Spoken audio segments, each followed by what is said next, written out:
Alur cerita, Coiling Dragon. Chapter 89. Di bawahnya ada kabut putih berair yang bergolak.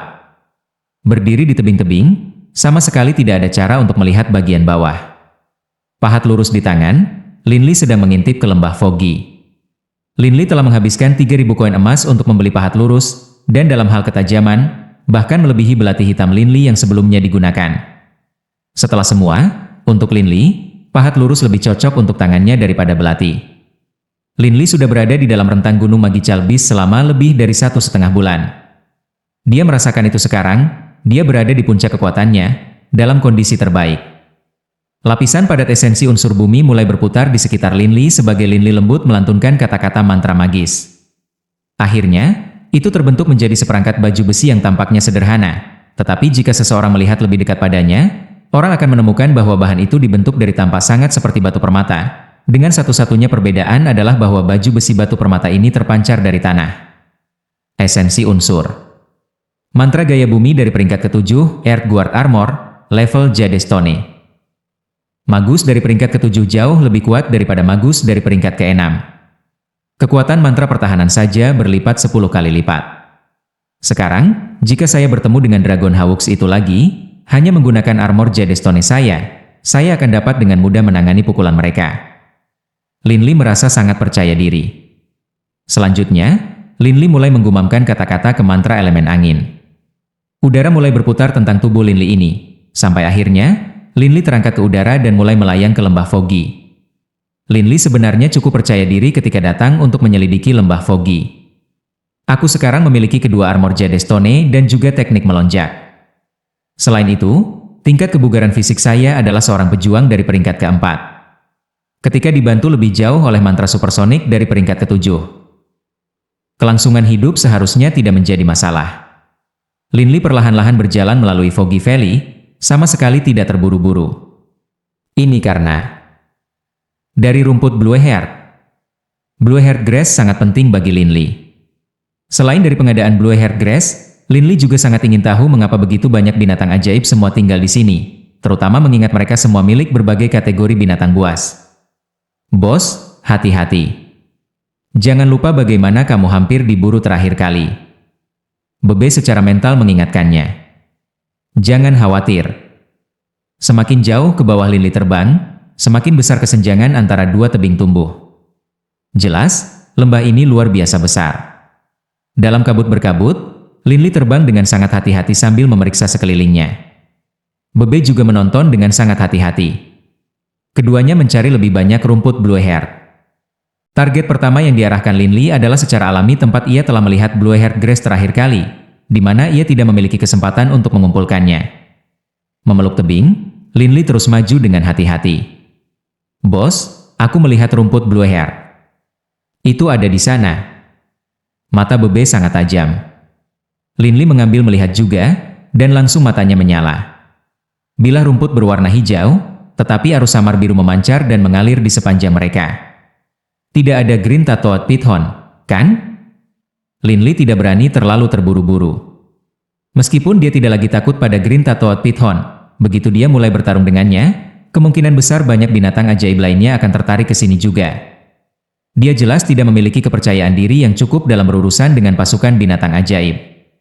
Sebagai Green Tattooed Python berwarna hijau, itu sangat mudah untuk melewatkannya di tanaman merambat hijau di sekitarnya. Jadi Linli harus benar-benar berhati-hati. Setelah erat mengamati lingkungannya dan memverifikasi bahwa tidak ada Green Tattooed Python di dekatnya, Linli dengan hati-hati terbang lebih dekat. Mengumpulkan Blue Heart Grass, Linli sekali lagi merasa sedingin es di tangannya. Sedikit senyum muncul di wajah Linli ini. Sensasi dingin ini adalah bukti bahwa rumput ini memang rumput Blue Heart. Linli hati-hati menyimpannya di dalam ranselnya, dan kemudian terus membuat jalan ke depan untuk mencari lebih banyak. Segala macam lolongan dari binatang buas terpancar dari bawah. Liar, raungan campuran mereka menyebabkan hati Linli bergetar. Suara-suara melolong itu datang dari bawah. Hanya menilai dari mengaum saja, pasti ada sejumlah besar binatang ajaib di bawah ini. Mengintip melalui kabut putih yang menipis, Linli sekarang bisa samar-samar melihat padang rumput yang kaya di bawah ini. Bos, hati-hati. Saya tidak ingin diserang dan dikejar dan melarikan diri ke segala arah. Bebe mengingatkan. Aku tahu. Linli waspada maksimum, dan matanya terus-menerus memindai sekelilingnya, terutama tanaman merambat hijau di dekat dinding tebing. Linli sangat prihatin bahwa Green Tattooed Python mungkin bersembunyi di tengah-tengah tanaman merambat. Ditemukan oleh satu binatang ajaib sama dengan ditemukan oleh mereka semua. Dragon Hawk. Linli menemukan bahwa jauh, binatang ajaib terbang besar malas melayang di udara. Terburu-buru, Linli terbang menjauh dari itu. Untungnya, lembah itu dipenuhi kabut putih, menyebabkan benda-benda jauh hanya memiliki bayangan hitam. The Dragon Hawk itu besar dan mudah dilihat, tetapi Linli relatif jauh lebih kecil. Secara alami, dia memiliki sesuatu yang menguntungkan dalam hal ini. Shriek, shriek. Tiba-tiba, serangkaian lolongan aneh bisa didengar, dan lebih buruk lagi, lolongan sedang menuju ke arah Linli. Tidak baik. Ekspresi wajah Linli berubah. Linli, yang telah melakukan kontak dekat dengan Dragon Hawk sebelumnya, tahu bahwa ini adalah panggilan dari Dragon Hawk. Melihat ke arah asal suara itu, dia melihat garis samar-samar sekitar 2 atau 3 lusin Dragon Hawk raksasa yang terbang ke arah ini. Ukuran Dragon Hawk terlalu besar. 20 atau 30 dari mereka terbang dalam satu baris yang dibuat untuk formasi yang menghapus matahari dan menutupi langit. Dengan begitu banyak Dragon Hawks hadir, hampir tidak ada tempat Linli bisa bersembunyi. Saat ini, Linli memiliki 3 pilihan. Yang pertama adalah melakukan pertempuran dengan Dragon Hawks ini.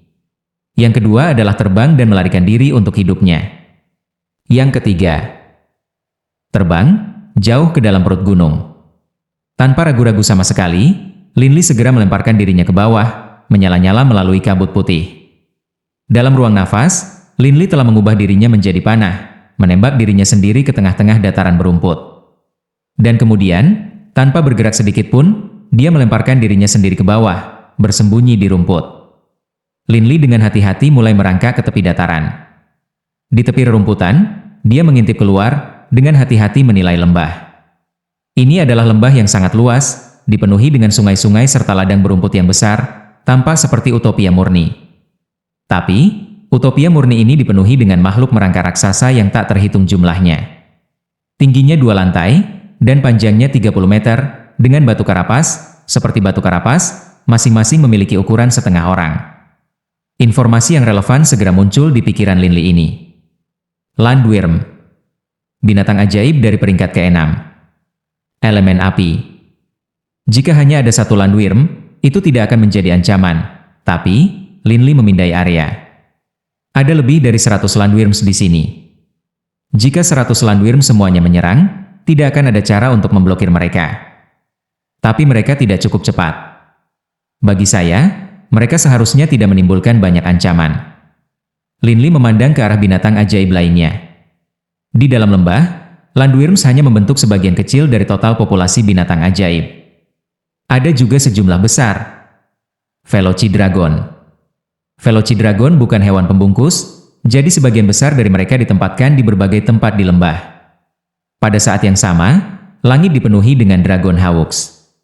Jika seseorang melihat dengan seksama, di dalam berbagai dataran berumput, boa raksasa juga bisa terlihat merayap. Dan ini hanya apa yang bisa dilihat Linli sekilas. Hanya dari pandangan sekilas itu, setidaknya aku bisa memastikan lembah ini membentang dari timur ke barat. Di utara, saya hampir tidak bisa melihat dinding tebing. Linli menoleh dan melihat ke belakang. Dari barat, dia juga bisa melihat dinding tebing. Hanya dinding tebing di sebelah timur yang tidak bisa dilihatnya dengan jelas. Terutama sungai yang mengalir dari timur ke barat, yang terus mengalir ke timur. Bebe, Anda berhati-hati juga. Linli dieksekusi mantra supersonik gaya angin yang mendukung, dan kemudian dengan hati-hati berjalan melalui rumput. Ada banyak daerah berumput di lembah ini, mungkin karena semua binatang ajaib di sini adalah karnivora yang tidak memakan rumput. Sementara hati-hati membuat jalan ke depan, Linli tiba-tiba memperhatikan sesuatu. Sungguh kepadatan esensi unsur alami yang sangat tinggi. Kepadatan esensi unsur alami di sini setidaknya 6 atau 7 kali lebih tinggi daripada di dunia luar. Saat memasuki lembah, Linli sangat terkunci, dan sebenarnya tidak menyadari fakta ini sampai sekarang. Aku ingin tahu apa yang menyebabkan tempat ini memiliki kepadatan unsur yang begitu tinggi. Linli dengan hati-hati merangkak ke timur melalui lembah. Landworms, Velocidragons, Green Tattooed Python, dan Dragon Hawk semuanya adalah makhluk yang sangat besar. Dengan demikian, setitik kecil yang Linli dibandingkan dengan mereka tidak terlalu terlihat sama sekali. Lembah ini sangat panjang. Setelah merangkak hampir 20 km ke arah timur, Linli masih belum sampai ke ujung lembah. Pada saat yang sama, Linli menemukan beberapa paket binatang ajaib baru. Binatang ajaib dari peringkat ke-6, Winged Pegasus. Binatang ajaib dari peringkat ke-7, Thunderwing Pegasus. Segala macam pegasi beterbangan di udara, sementara yang lain perlahan berjalan di lembah, memakan rumput. Bos, ada segala macam semak di sini. Bagaimana cara kita menyeberang? Bebe khawatir. Linli mulai mengerutkan kening juga. Semak-semak di depannya ada di semua tempat, dan itu naik setengah panjang kakinya. Jarak di tanah terlalu panjang. Tidak ada cara untuk merangkak ke sana. Aku harus pergi melalui udara. Linli hati-hati mundur sekitar beberapa ratus meter, sejauh mungkin dari kawanan pegasi mungkin, dan kemudian melaksanakan teknik melonjak. Langsung melonjak ke udara, Linli segera bergegas ke kabut putih pekat. Dalam kabut putih yang pekat, hanya sesekali Pegasus mendekat. Setelah semua, pegasi cukup kecil dan tidak memakan terlalu banyak ruang, sehingga ketika mereka mendekat, Linli bisa mengelak. Hati-hati terbang ke timur, Linli tetap dekat dengan dinding selatan sambil dengan hati-hati memeriksa tebing untuk Blue-haired Grass. Tapi ketika Linli terus maju, dia mulai mengerutkan kening lagi. Selain itu patch pertama Blue-haired Grass, saya belum menemukan lagi sama sekali. Linli mulai tumbuh tidak sabar. Tapi Linli terus terbang ke timur. Setelah terbang sekitar 10 km, Linli memperhatikan bahwa dia tidak lagi melihat pegasi di hulu, dan jadi dia sekali lagi turun ke lantai lembah. Linli, ada segala macam binatang ajaib di sini. Banyak makhluk di sini biasanya tidak pernah bepergian dalam kemasan, seperti Velocidragon atau Black Bear, atau Dragon Cat yang gesit. Dua ring coward keluar dari ring, muncul di sisi Linli saat mereka maju bersama. Linli hati-hati menyelinap ke depan, sementara dua ring coward santai berjalan bersamanya. Seolah disambar petir, Linli tiba-tiba berhenti dan berdiri di sana dengan bodoh. Sekitar 50 meter di depan Linli, di bukit rumput dengan diameter sekitar 7 atau 8 meter, ada satu petak rumput berwarna hijau demi satu. Fakta bahwa rumput itu berwarna hijau tidak mengejutkan. Yang penting adalah, semua rumpun berumput ini memancarkan aura biru. Rumput Blue-haired. Semuanya adalah Blue-haired Grass.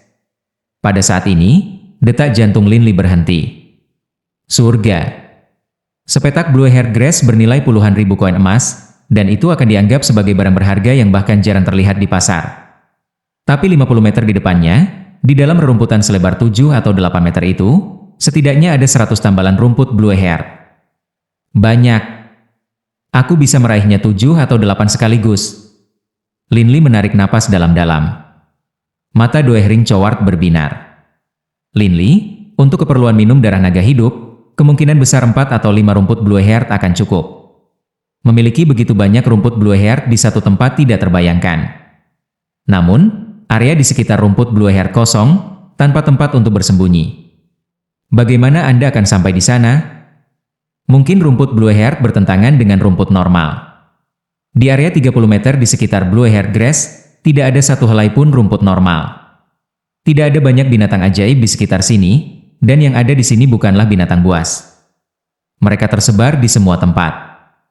Linli dengan hati-hati mengamati sekelompok besar rumput Blue-haired dan juga daerah sekitarnya.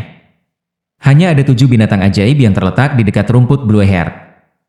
Selama saya bergerak cukup cepat, saya seharusnya tidak memiliki masalah melarikan diri dengan hidup saya. Linli memaksa dirinya untuk tenang, membiarkan dirinya mencapai keadaan kesiapan maksimum. Bos, apakah kamu bodoh? Apakah Anda lupa tentang saya, Bebe? Bebe tiba-tiba berkata secara mental kepada Linli. Linli dimulai. Beralih untuk memandang Bebe, dia melihat Bebe dengan senang mengedip padanya. Bos, kecepatanku jauh lebih cepat daripada milikmu, dan tubuhku juga jauh lebih kecil. Bagaimana kalau saya pergi melakukan pertemuan? Tidak akan ada masalah sama sekali. Yang harus Anda lakukan adalah membuka ransel Anda dan menunggu untuk mendapatkan rumput. Berubah menjadi buram hitam, dalam sekejap mata, Bebe bergegas ke tengah rumputan berumput, dan kemudian menggunakan cakar kecilnya yang tajam, Bebe mulai dengan tangkas dan lincah menggali semua blue-haired grass. Saat cakar kecilnya menari, tak lama kemudian padang rumput itu menjadi benar-benar kosong. Sementara di sebelah Bebe, sekarang ada tumpukan rumput blue-haired yang hampir sama tingginya dengan Bebe sendiri. Chapter 90. Masih berbaring di tengah-tengah rumput, Linli menahan napas saat dia menyaksikan. Gundukan itu harus memiliki setidaknya 50 atau 60 blue-haired grass. Linli dipaksakan turun pada sukacita liar yang dia rasakan. Tapi hal yang paling mengejutkan Linli adalah Bebe sepertinya merasa itu tidak cukup, dan terus mengeluarkan blue-haired grass semakin banyak. Akankah Bebe dapat membawa gundukan besar itu dengan dua cakar kecilnya? Linli semakin bingung. Dia segera menjangkau Bebe secara mental. Bebe, itu sudah cukup. Kembali ke sini. Bebe mengangkat kepalanya dan melirik Linli, dan kemudian mengerutkan hidung kecilnya yang lucu. Tidak terburu-buru. Masih banyak yang harus dituju. Tepat pada saat ini, Velocidragon yang sedang minum air di dekat sungai kebetulan melihat ke arah ini. Tatapannya jatuh pada Bebe, itu jelas memperhatikannya, dan itu naik dari air, mendengus kepulan asap saat itu memperbaiki tatapan sedingin es yang tertuju pada Shadow Mouse kecil. Tidak baik. Hati Linli segera menegang. Jika Bebe memulai pertempuran habis-habisan dengan Velocidragon, mungkin lebih banyak binatang ajaib mungkin tertarik di sini. Pada saat itu, situasinya akan menjadi lebih buruk. Bebe juga memperhatikan Velocidragon. Setelah melihatnya, Bebe tampak ketakutan dan segera bersembunyi di dekat rumput blue-haired, gemetar. Growl, Velocidragon mengeluarkan raungan puas, dan kemudian segera berbaring kembali dan terus minum air dari sungai. Benar-benar benjolan bodoh. Sangat mudah untuk mengelak. Bebe dengan senang hati berbicara kepada Linli secara mental. Pada saat ini, Linli tidak tahu apakah harus tertawa atau menangis. Dia tidak berharap Bebe kecil untuk berpura-pura lemah. Linli tahu betul bahwa 1,5 tahun yang lalu, Bebe mampu memaksa Velocidragon melarikan diri. Setelah 1,5 tahun pertumbuhan, Bebe sekarang seharusnya menjadi lebih kuat. Bebe pasti tidak takut pada Velocidragon. Tapi Bebe juga sangat pintar. Dia tahu bahwa jika dia menyebabkan terlalu banyak keributan, Linli akan mudah terekspos. Binatang buas sangat bermusuhan dengan manusia. Di mata Velocidragon itu, Bebe tidak lebih dari binatang ajaib yang sangat kecil dan lemah. Melihat betapa takutnya Bebe, tentu saja tidak akan repot untuk membunuh Bebe. Lagi pula, Velocidragon tahu bahwa di antara Shadow Mage, hanya tikus level terendah yang memiliki bulu hitam. Tetapi Velocidragon tidak tahu bahwa salah satu rekannya telah dianiaya dengan sangat buruk oleh Bebe kecil. Tangguh. Linli memberi Bebe jempol besar. Bebe tertawa senang. Tentu saja. Aku, Bebe, adalah Shadow Mouse yang sangat cerdas. Melihat tumpukan besar blue-haired grass di sebelahnya, Bebe tiba-tiba memperluas ukuran tubuhnya secara dramatis, dari 20 cm menjadi hampir setengah meter. Sekarang ukuran tubuhnya telah meningkat, Bebe dapat dengan mudah menggunakan dua cakar besarnya untuk menekan tumpukan blue-haired grass itu ke dadanya. Kemudian, dengan kelenturan kakinya, Bebe tiba-tiba mendarat di rumput, langsung di sebelah Linli. Bos. Secara keseluruhan, ada 160 rumpun blue-haired grass di sini. Membuatku, Bebe, mengambil tindakan adalah rencana sempurna, tanpa cacat. Bebe dengan angkuh membusungkan dadanya yang kecil. Linli penuh kasih mengusap kepala kecil Bebe, dan kemudian meletakkan semua rumput blue-haired di ranselnya. Ayo terus. Saya semakin ingin tahu tentang lembah ini. Mata Linli bersinar ketika dia melihat ke timur. Untuk lembah ini memiliki begitu banyak binatang ajaib, dan juga memiliki kepadatan esensi unsur yang begitu tebal. Aku merasa kerapatan unsur di sini bahkan lebih tinggi daripada ketika kita pertama kali turun. Kerapatan esensi unsur di sini sekitar 10 kali lebih tinggi daripada di dunia luar. Linli punya perasaan. Faktor aneh apapun yang menyebabkan esensi unsur di lembah ini jauh lebih tinggi dari biasanya, pasti berasal dari sisi timur lembah. Linli terus menuju ke timur, bergerak melalui rumput yang lebat. Dengan bantuan mantra supersonik gaya angin yang mendukung, Linli mampu bergerak dengan kecepatan yang sangat cepat. Magus tingkat 7 yang menggunakan mantra supersonik mampu memungkinkan seseorang untuk bergerak 3 kali lebih cepat dari biasanya. 3 kali kecepatan normal Linli sebagai prajurit dari peringkat keempat. Linli cepat bergegas dari satu tempat persembunyian ke tempat lain, menghindari satu binatang ajaib setelah yang lain. Untungnya, selain dari bagian yang memiliki banyak pegasi, sisa lembah dipenuhi dengan rumput yang berlimpah, cukup tinggi untuk benar-benar menyembunyikan Linli di dalamnya. Dari titik di mana aku memasuki ngarai sampai sekarang, aku mungkin sudah pergi ke timur hampir 100 km. Linli sangat heran. Seluruh mountain range of Beast Magical adalah sekitar 1000 km atau lebih lebar. Jadi untuk lembah yang panjangnya lebih dari 100 km sangat menakjubkan. Berdasarkan jarak, Linli seharusnya sudah mulai mendekat ke daerah inti dari rentang gunung Magical Beasts. Hei, bos. Ada beberapa binatang ajaib di sini. Bertengger di bahu Linli, Bebe terus-menerus memindai ke segala arah juga. Linli mengangguk. Di daerah di sekitar mereka dengan radius beberapa kilometer, hanya 2 binatang ajaib yang bisa dilihat. Sangat aneh untuk kepadatan binatang buas begitu rendah di sini. 2 binatang ajaib yang hadir adalah Velocidragon raksasa. Yang paling penting, kedua Velocidragon ini sedang beristirahat di tanah, tampaknya tertidur. Hanya 2 Velocidragons dan tidur di samping. Linli tertawa dengan cara mengejek diri. Bagian ini mungkin akan menjadi bagian paling mudah untuk dilalui sejak aku masuk ke sini. Tapi saya harus mengatakan, kedua Velocidragon ini agak berbeda dibandingkan dengan Velocidragon rata-rata. Linli memperhatikan bahwa tubuh Velocidragon ini bahkan lebih besar daripada kebanyakan Velocidragon. Karena mereka berbaring, sulit untuk memastikan, tetapi kedua Velocidragon ini, bahkan ketika berbaring, hampir setinggi kebanyakan Velocidragon saat berdiri. Selain itu, panjang tubuh mereka 2 kali lipat dari Velocidragon biasa. Sambil berbaring di tanah, kedua Velocidragon besar itu tampak sangat mirip 2 gunung kecil. Agar ekstra hati-hati, Linli melangkah lebih jauh dengan hati-hati melewati 2 Velocidragon besar melalui sepetak rumput yang lebih dari 20 meter jauhnya dari mereka. Tapi Linli tidak memperhatikan bahwa ketika ia melewati rumput, membuat suara, desir, yang lembut. Telinga kedua Velocidragon berkedut, meskipun mata mereka tetap dekat dan mereka tidak bergerak. Saat melakukan perjalanan melalui rumput, tentu saja akan ada kebisingan. Tapi Linli tidak membayar terlalu memperhatikan itu, karena seperti Linli melihatnya, bahkan angin bertiup melalui rumput akan menyebabkan beberapa suara mendesir. Itu hanya akan menjadi sedikit lebih tenang daripada suara seseorang yang bepergian melalui rumput, itu saja. Linli telah merangkak melalui rumput begitu lama sekarang tanpa masalah. Sebuah blur tiba-tiba diiris di udara dan langsung menabrak Linli. Linli, bahkan ketika didorong oleh teknik supersonik, hanya mampu nyaris berhenti dalam waktu. Ekor naga yang panjang, secepat dan sefleksibel cambuk besi, menghantam tanah tepat di depan Linli, mungkin hanya setengah meter di depannya. Bumi itu sendiri terpisah dari pukulan itu, saat celah selebar 1 meter muncul di tanah. Linli buru-buru mengerahkan kekuatan dengan kakinya dan mulai berlari. Saya telah ditemukan. Jantung Linli bergetar. 2 raungan berturut-turut. 2 Velocidragon yang telah tidur tiba-tiba bangkit untuk berdiri. Keduanya tingginya 4 lantai, dan panjang tubuh mereka sendiri sekitar 40 meter, dengan ekor mereka yang panjangnya 40 meter. Ukuran mereka benar-benar mencengangkan. Mereka sangat besar. Ini harus menjadi elit di antara ras Velocidragon. Kemungkinan besar binatang ajaib dari peringkat ke-8. Hati Linli bergetar. Ini adalah binatang ajaib pertama dari peringkat ke-8 yang telah bertemu Linli di sini di lembah. Sebagai magus dari peringkat ke-7 sekarang, Linli memiliki kepercayaan diri untuk bertengkar bahkan dengan binatang ajaib dari peringkat ke-7.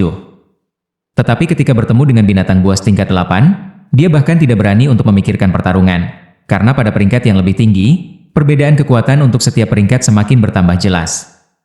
Hanya dari nilai Core Magicite, orang bisa tahu. Inti sihir dari peringkat ke-6. 1000 koin emas. Tetapi inti Magicite dari peringkat ke-7 bisa bernilai hingga 50.000 koin emas.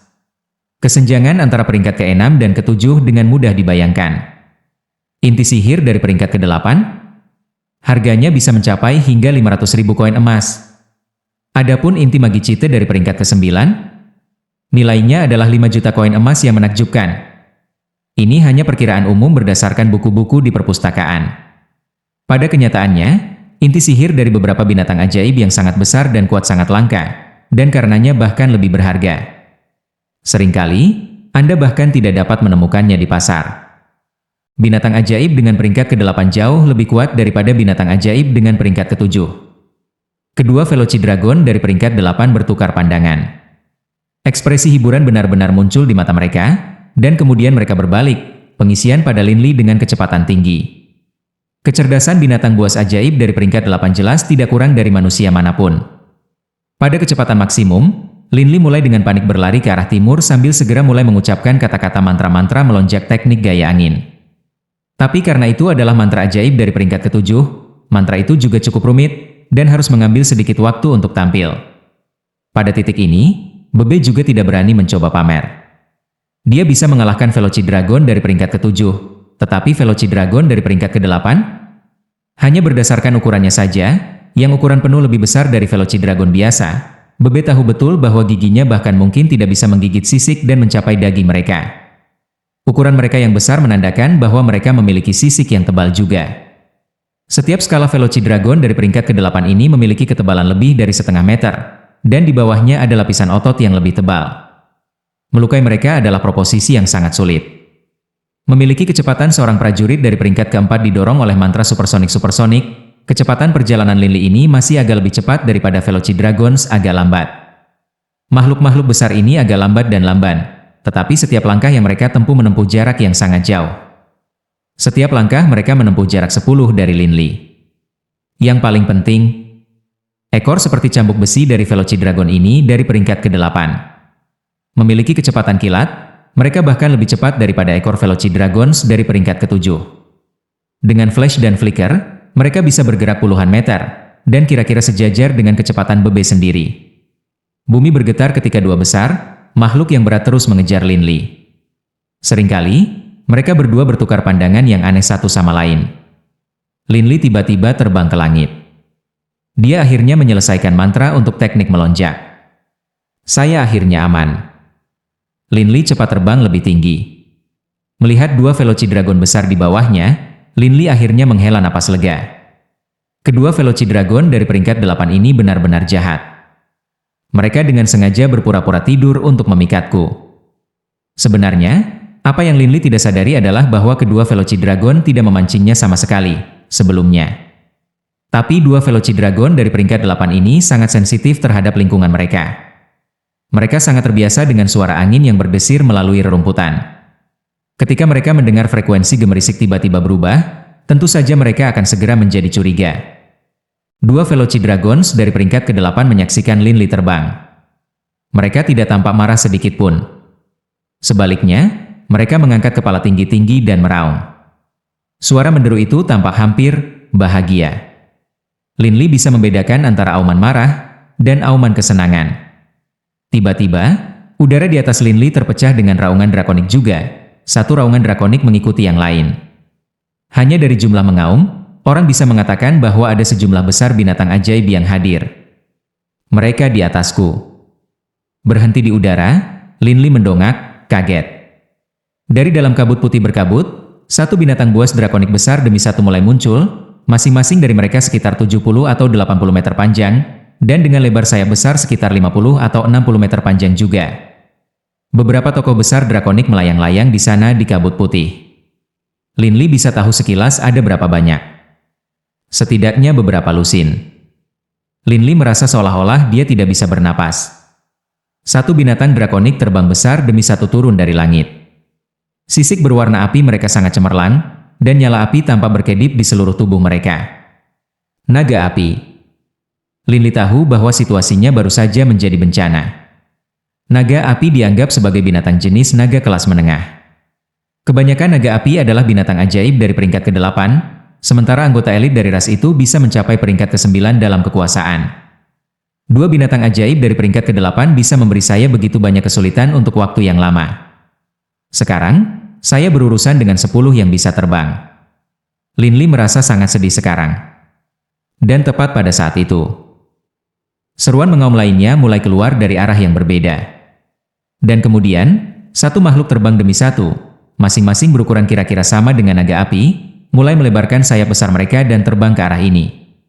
Makhluk drakonik yang besar dan terbang ini memiliki sisik hijau gelap yang sejelas Jasper.